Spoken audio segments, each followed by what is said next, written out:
This is clearly an intelligence agency, and at this point, pretty much proven that it's Mossad. You questioned who and what country is putting so much pressure on Trump to keep the Epstein files hidden.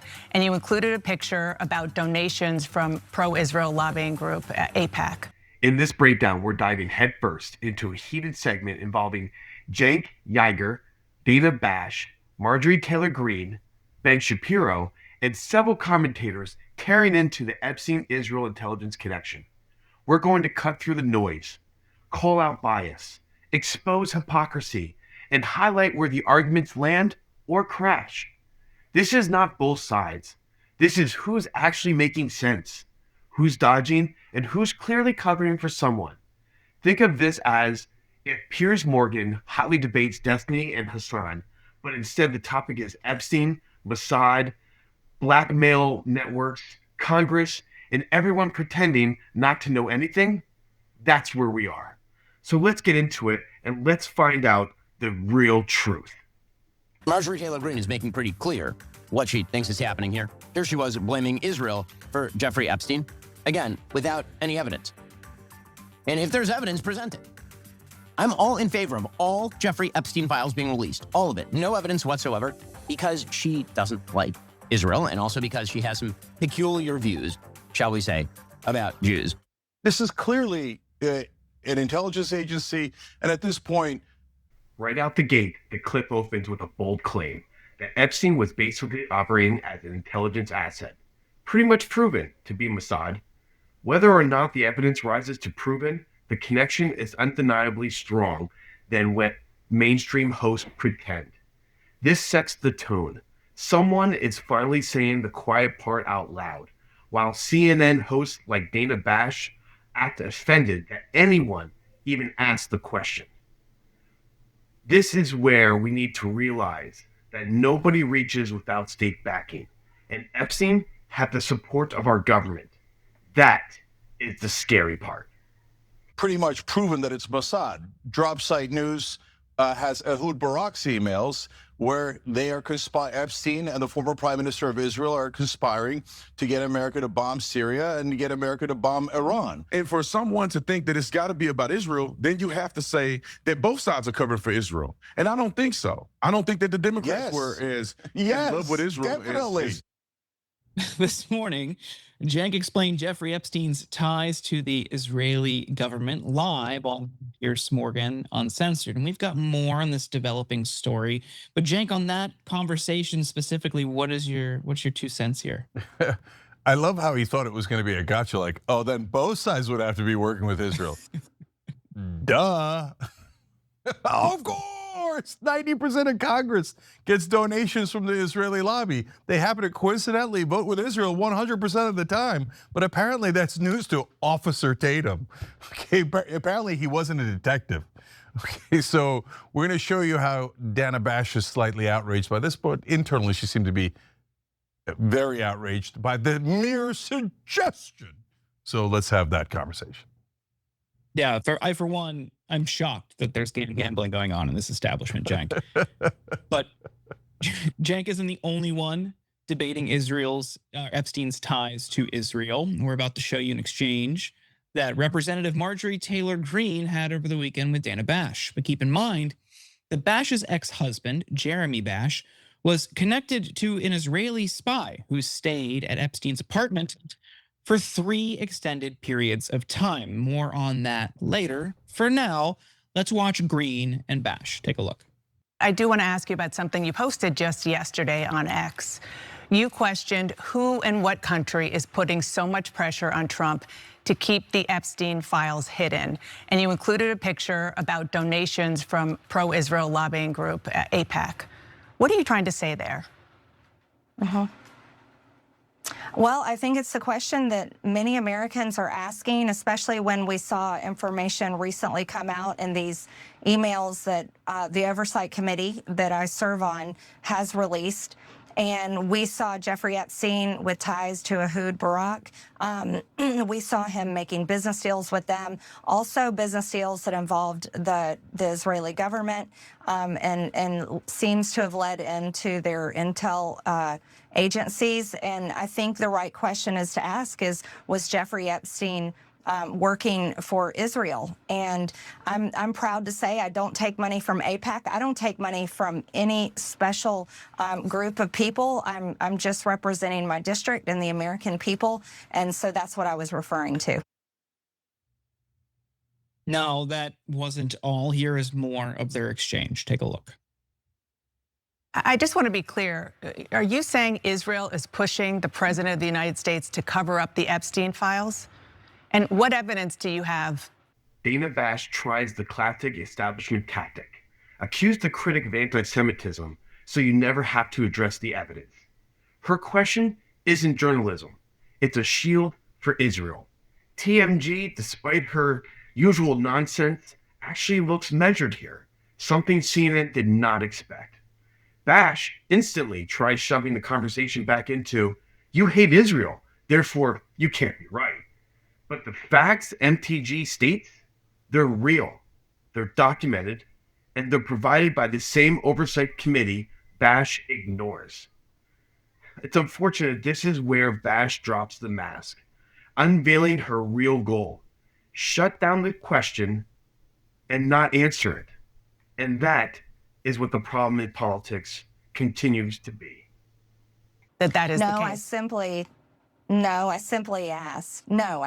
just asked out loud, is there a foreign government? And it could be any foreign government, but is a foreign government pushing to keep this covered up? Because people just don't understand the big fight against. Well, you had AIPAC up there. It was pretty clear which government you were talking about. That I'm questioning that government in particular and questioning any other foreign government.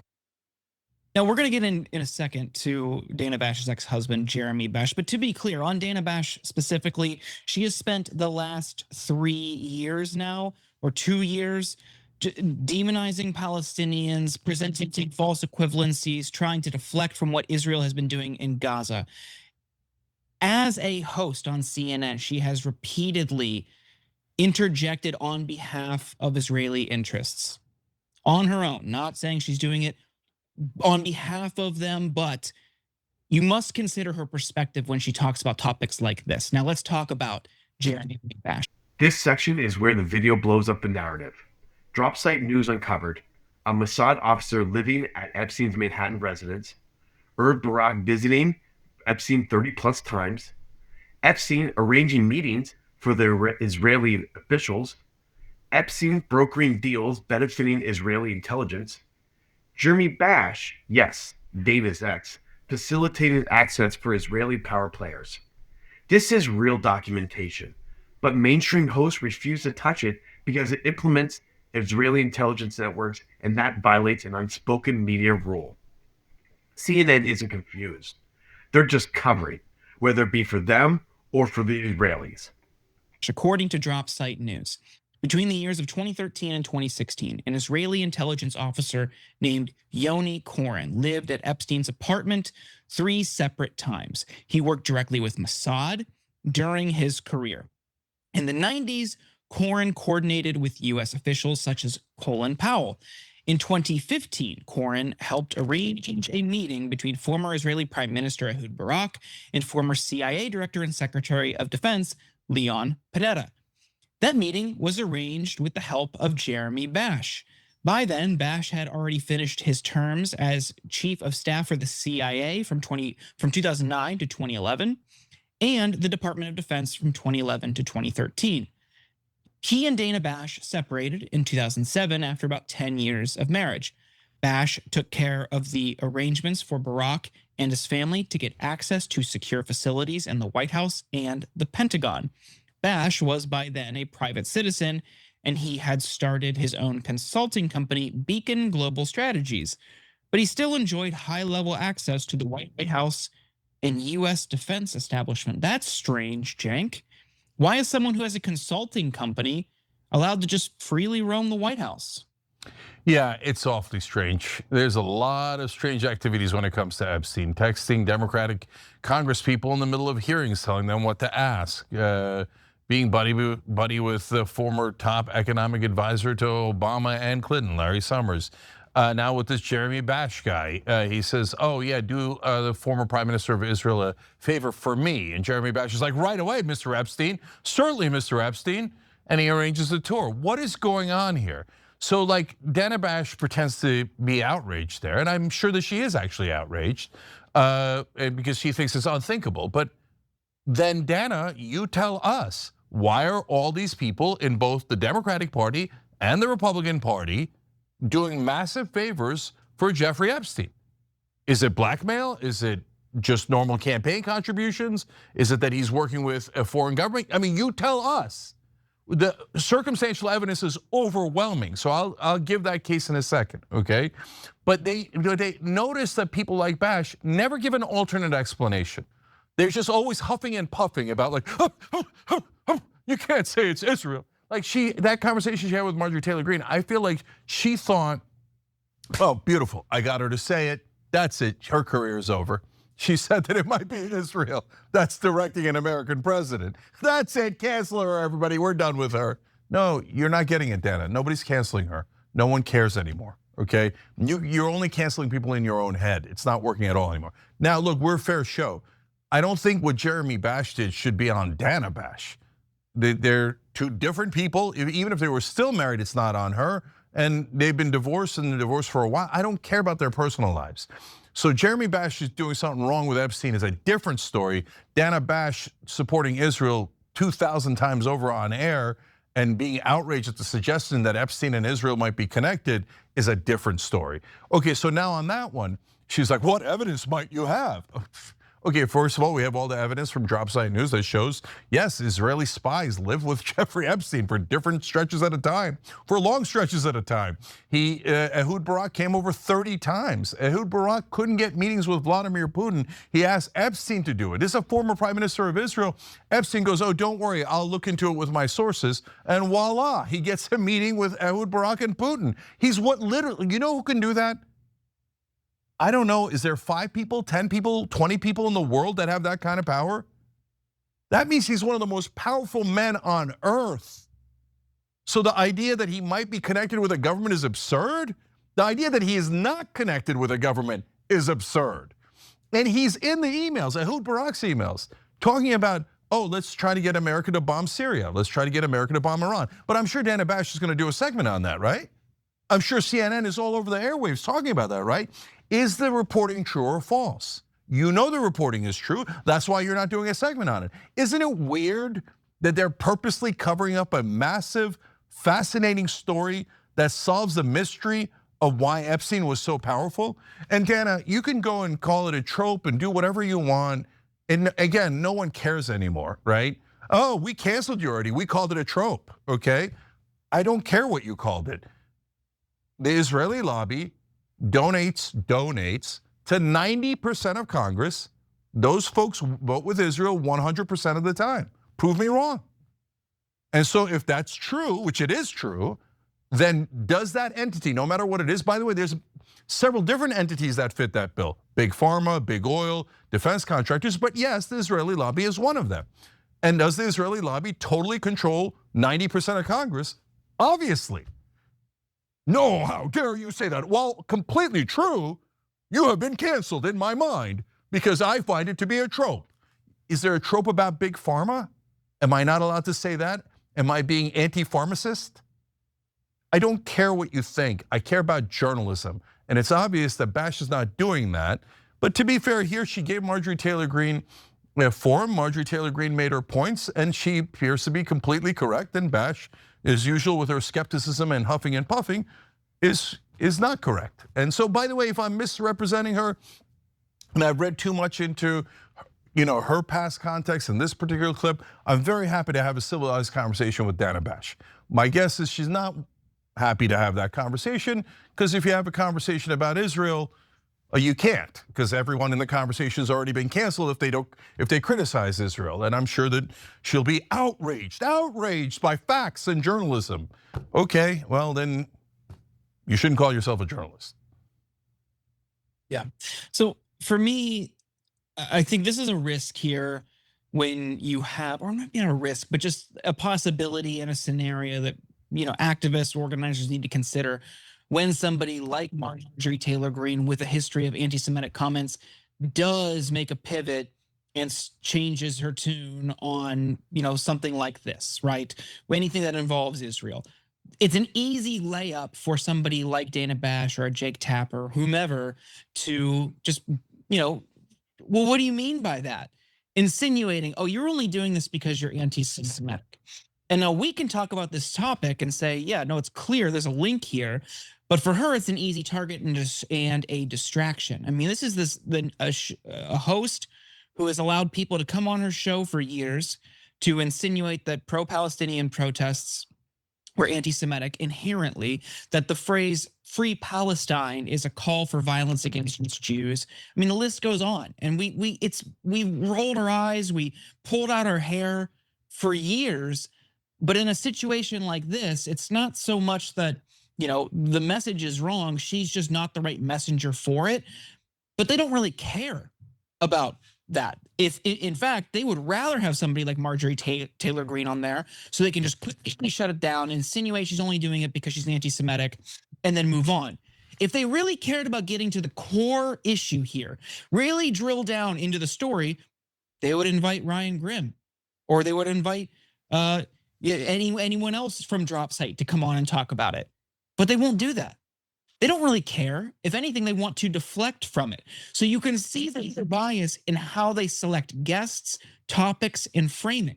This is a massive story that every major outlet should be chasing down. But because it involves the Israeli government, they're like, no, we're good. We'll have Marjorie Taylor Greene on to look like a lunatic.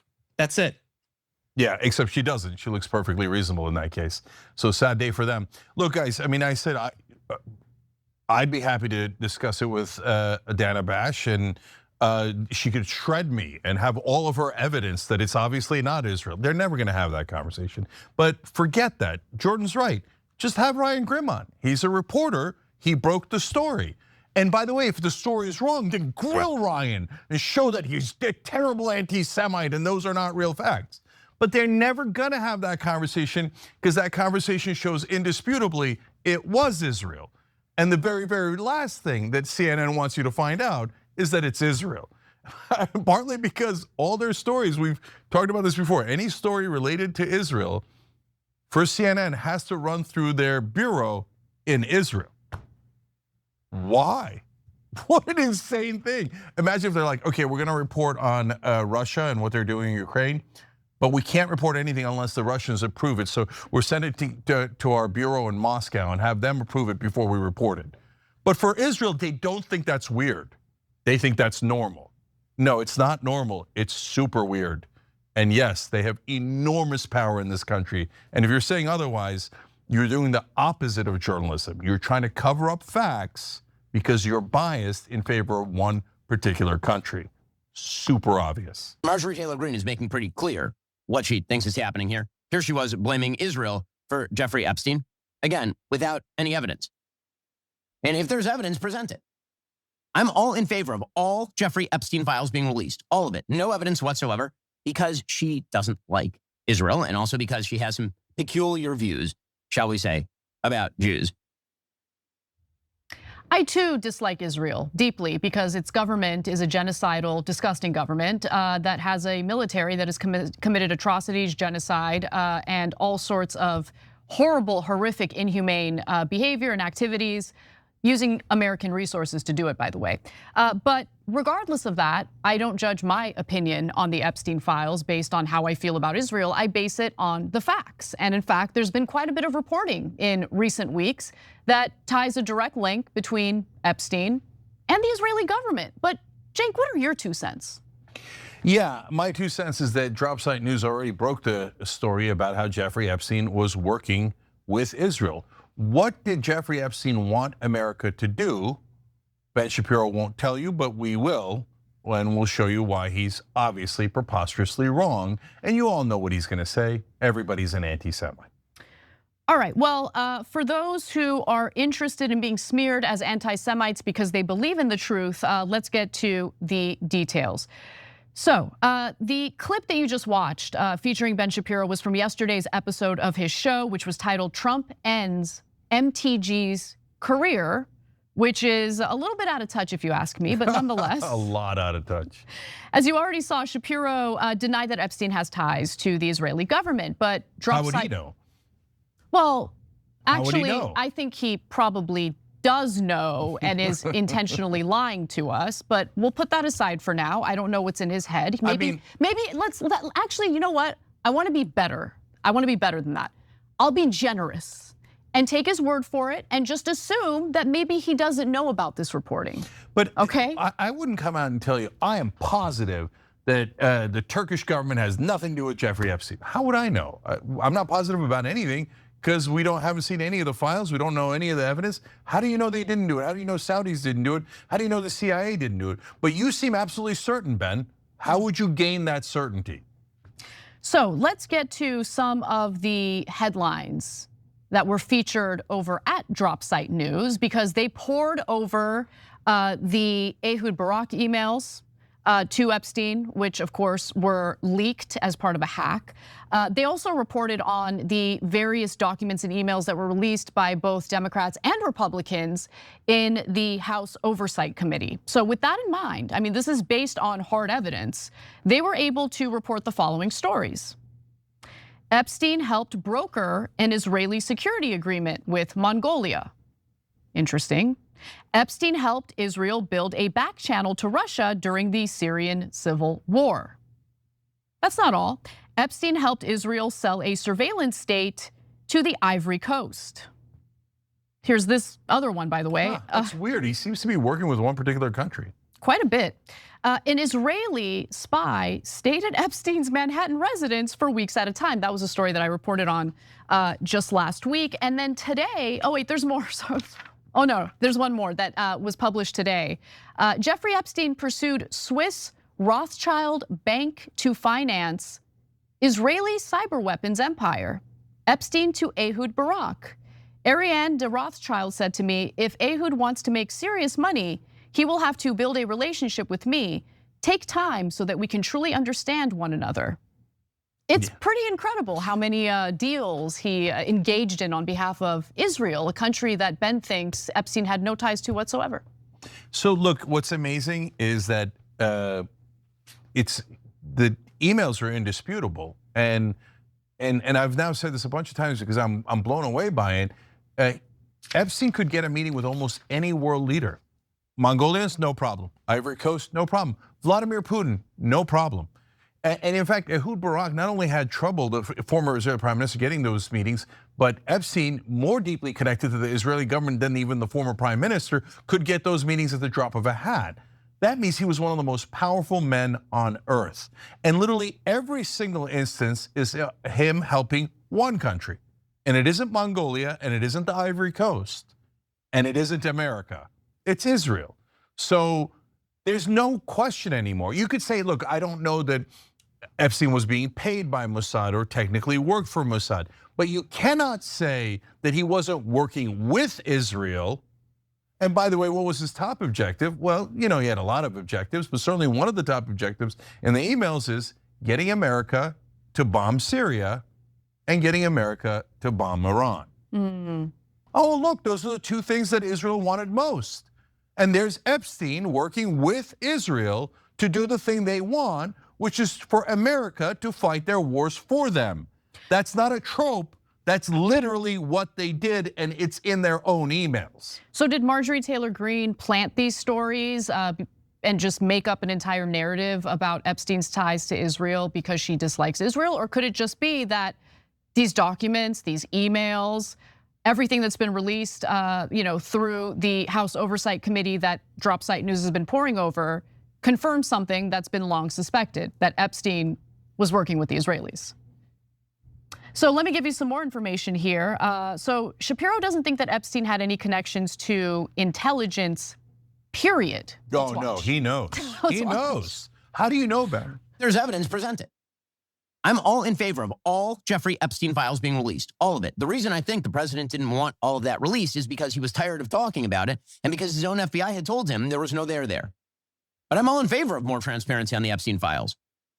And anybody who was involved, if in fact there was, as the sort of most ridiculous suppositions, evidence-free suppositions suggest, some sort of intelligence agency operation to underage people in order to blackmail people, which is the theory here. If that's true, whoever engaged in it is evil. Full stop, bar none. Ben's entire argument is basically no evidence. Also, don't release the files. Also, the FBI told Trump there's nothing there. That's transparent, is it? He's not debating, he's running cover. The hypocrisy, he calls everyone else evidence-free, but refuses to engage with the leaked emails, the oversight committee, the documents, Mossad-linked housing agreements, Epstein's international operations. This stuff is undeniable. He can't deny it and dress as certainty, and it collapses instantly because that's Ben Shapiro doing the moral stance dodge, hoping no one notices and he avoids the whole facts. That's just basic morality. But again, the evidence-free nature of this thing is the reason why it is being trafficked by people like Marjorie Taylor Greene. Okay, now we're screwed, Anna. That means they definitely cleanse the files. Because there's no way that Ben Shapiro is gonna say, oh yeah, release them all, I don't mind at all. And you know what, if anyone was up to no good, they are evil, bar none, right? Now that means he already knows Israel wiped him clean. I mean, we don't know what's going on in his head. And all right, that's my speculation, to be fair. That's the speculation, and I don't want to put words in his mouth. No, I think he's entirely wrong in his commentary here. But I don't know what's going on in his head. I don't know what he knows and doesn't know. What I do know, though, is that he has this habit of immediately dismissing legitimate concerns that do have merit by just blowing it off as, oh, this person just hates Israel. This video exposes something the mainstream desperately wants buried. Epstein was just not a rich predator. He was plugged directly into global intelligence networks, especially Israel's. Whether he was a Mossad asset, a facilitator, a middleman, or even a broker, what's undeniable is that Epstein operated at a level only intelligence-backed operatives reach. And the people screaming anti-Semitism, the loudest, are the ones who refuse to debate the actual evidence. Who wins the argument here? Surprisingly, Cenk and MTG, because their claims are backed with leaked documents. Who loses? Dana Bash and Ben Shapiro, because they rely on outrage, not facts. And that is the problem right now in journalism. Thank you for watching and listening to our video. Please like and subscribe to our channel. We'll talk with you the next time we need to find and uncover the real truth.